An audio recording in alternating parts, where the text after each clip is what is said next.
You can have all the security features in place for your WordPress site, but if they are all on an infected server in your web hosting account, then your site can still get infected. Now, I don't mean to be a Debbie Downer here because this is the worst case scenario and may never happen, but you should plan for the worst and hope for the best.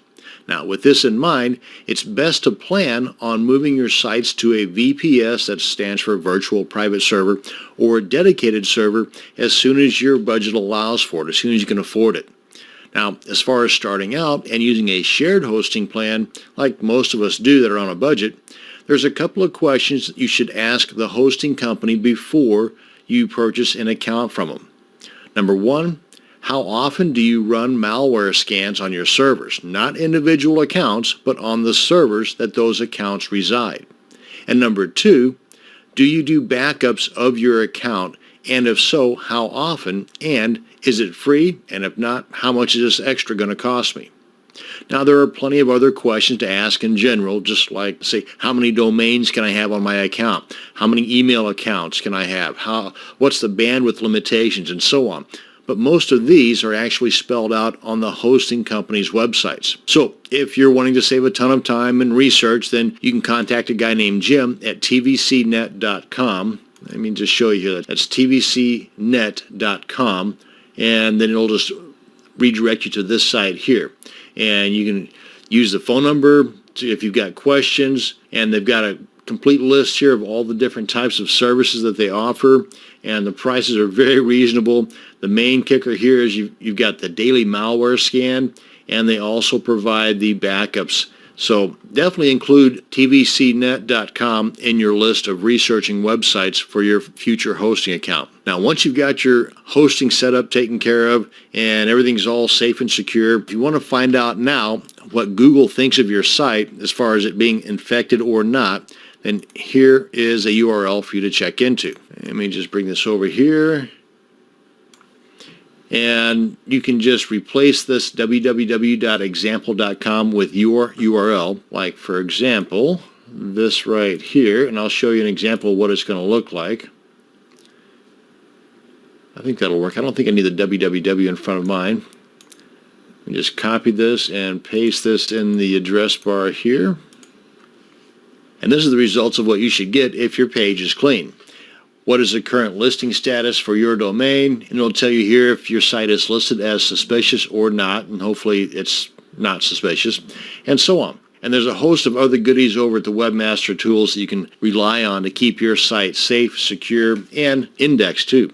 But that's a story for a different video. Now, if you already have a hosting company and do not want to move, then you might want to consider some type of site monitoring service. And you can set one up like what I'm about to show you, and it's free. Or there are free services and there are paid services that'll monitor your website on a constant basis. Now, both paid and free have their pros and cons, and you can do a search for website monitoring service and come up with a little over 150 million results. So there's no shortages of options to choose from here. But let's go ahead and look at a way that you can do this for free, and it's going to take less than 5 minutes to set up. And this is called Google Alerts for Malware. So what you want to first figure out is a list of all the keywords that you want Google to alert you about if they happen to pop up on your site. For example, if your WordPress site has nothing to do whatsoever with pharmaceuticals, and you want to be alerted the first time that something ends up on your site having to do with Cialis or Viagra or porn or any other type of keyword that you know you didn't have anything to do with putting on your site, and it shows up there, if you want to be alerted to that, here's how you do it. Let me go ahead and pull in my handy-dandy little timer here, set at 5 minutes. Let's go ahead and start this off. Now, we want to head over to Google Alerts, and I believe it's google.com alerts/alerts, I believe. Yes, it is. And here's the search query that we want to put in there. You want to put in site:/yourdomain.com, or whatever your domain is, and then you want to put in a space and then the keywords that you want to search for. Let me just show you that on this text document here. Right here.